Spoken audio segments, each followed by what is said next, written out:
television, big, high-ranking news agency, the news that you can trust. Who is it that showed up on his program with Masonic insignia? Take a look at this. Guess. In fact, let me dissect the symbols first, all right? We have the compass or astrolabe. That is a Masonic symbol. Represents the masculine. It represents Osiris. We have a, look at there, we have a skull in there. The skull represents Osiris. It represents the God who has died and is awaiting resurrection. That's who that represents. And remember that Jesus died at the place of the skull. He's defeating the skull guy. Who's the skull guy? It's the Antichrist. And then we have the we have a big circle around all of this, and it looks to me, and I'm reasonably sure because I've seen this symbol before, that we have the symbol of the Ouroboros. They say it's a symbol of eternal life. They say it's a symbol for a resurrection, as it were.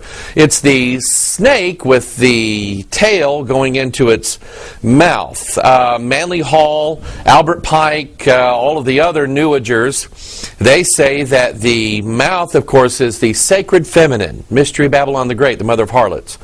The tail would be the masculine, and they're fused together. The sacred fusion, that when the sacred fusion takes place, that's when the opposites are joined together. Good and evil, left and right, male and female, the divine and the human, the sons of God and the daughters of men. When they're fused together, then man is going to be better. We're going to have a better world. We're going to have a new age. Man is going to be immortal. We're going to be gods, like Ray Kurzweil said, when all of these things take place. And if you haven't guessed yet who this is none other than Glenn Beck, you know, the Mormon / Mason. Oh, he's not a Mason.